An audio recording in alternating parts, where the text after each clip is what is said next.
The parallel plate capacitor are separated by a distant D. Okay. When two slabs of different dielectric constant K1, K2 with a thickness 3 by 8 D, another one is D by 8, respectively, are inserted in the capacitor. Due to this, the capacitance become 2 times larger than when there is nothing between the plate. Okay.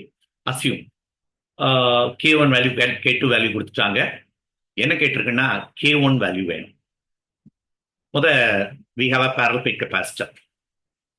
Its capacitance is epsilon naught A by D.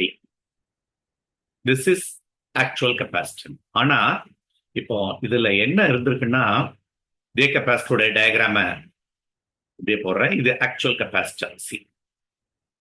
இப்போ இந்த ரெண்டு parallel plate இடையில first இதோட distance D தான், total distance D தான். D இதுல 3 by 8 D அப்படின்ற ஒரு திக்னஸ்ல ஒரு டயலெக்ட்ரிக், அதோடைய டயலெக்ட்ரிக் கான்ஸ்டன்ட் K1.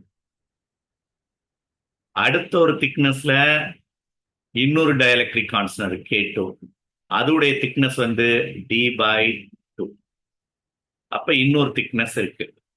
அப்போ D minus 3 by 8D minus D by 2. இதை போட்டா இந்த திக்னஸ் கிடைச்சு. ஓகே. அப்போ அதோடைய வேல்யூ எப்படி இருந்திருக்கும்னா, ஸோ இத நம்ம டி காமனா வெளியே எடுத்துடலாம். 1 minus 1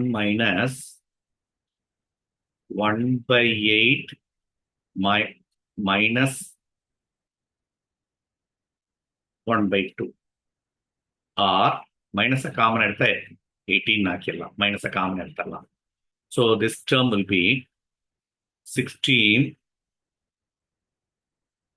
2 plus 8, 10 by 16. 10 by 16. அப்போ remaining thickness is 1 minus 10 by 16. அப்போ D into 16 minus 10, 6 by 16. 6 by 16 is nothing but 2 by 8. So I think there is a mistake. What we have done? It is 1 by 80. 1 by 80. It should be 1 by 8. என்ன தப்பு பண்ணியிருக்கோம்?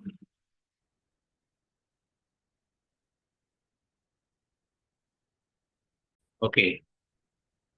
So மொத்த thickness D. அப்போ நம்ம இந்த சின்ன போர்ஷனுடைய thickness கண்டுபிடிக்கணும்.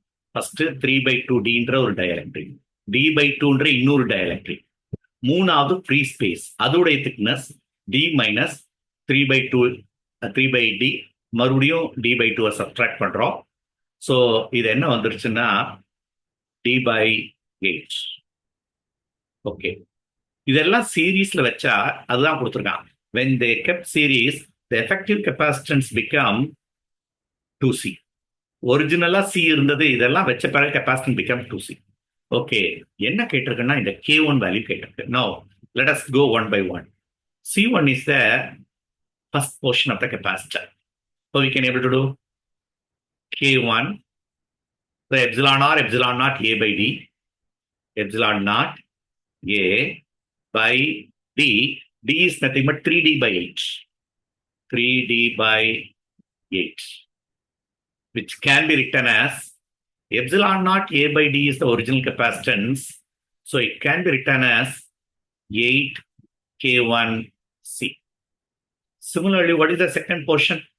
In the portion of value, K2 epsilon naught A by, here the distance is D by 2. D by 2, it is the original capacitance. So 2 K2C. Third portion. Here there is no dielectric free space. அப்போ epsilon nought A divided by d is nothing but d by 8. D by 8. The answer is 8C.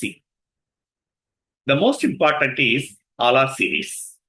அப்போ 1 by effective capacitance is 2C is the effective capacitance.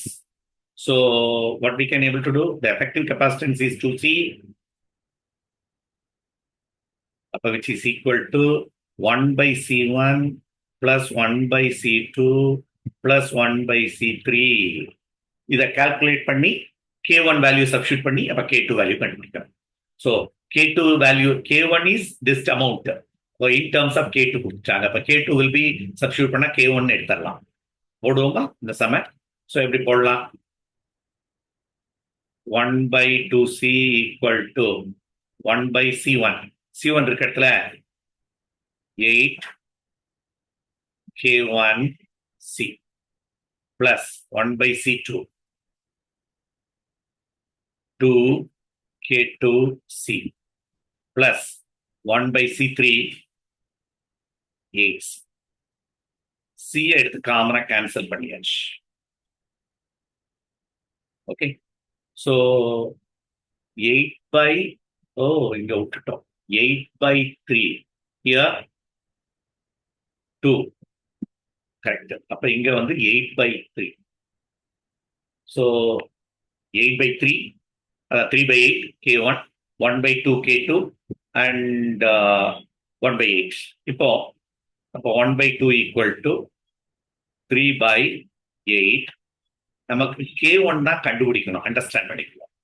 நமக்கு K1 தான் வேணும், find out K1. அப்போ we will have it as K1. அப்படியே K1 வச்சுக்க plus 1 by 2 into K2 இருக்க இடத்துல நம்ம என்ன சப்ஸ்டியூட் பண்ணிடலாம்? K2 is nothing but K1 by 1.25. அப்ப இந்த இடத்துல K1 by 1.25 numerator pitch plus 1 by 8. இவ்வளவுதான். இதை நம்ம சால்வ் பண்ண வேண்டியதுதான். So how we can able to solve it? எல்லாம் பிளஸ்ல தான் இருக்கு. அப்போ இந்த term 1 by 2 minus 1 by 8 equal to 1 by K1 into 3 by 8 plus 1.25 by 2. இது போல நம்ம calculate பண்ணோம்னா 1 by K1 will be equal to, correct answer வரும். 1 by K1 will be equal to 0.375. அப்போ K1 will be equal to 2.6 கரெக்டாக வந்து சேர்ந்துவிடும். Answer is 2.6. So நல்லா புரிஞ்சு செஞ்சேன்னா இந்த சம போடலாம்.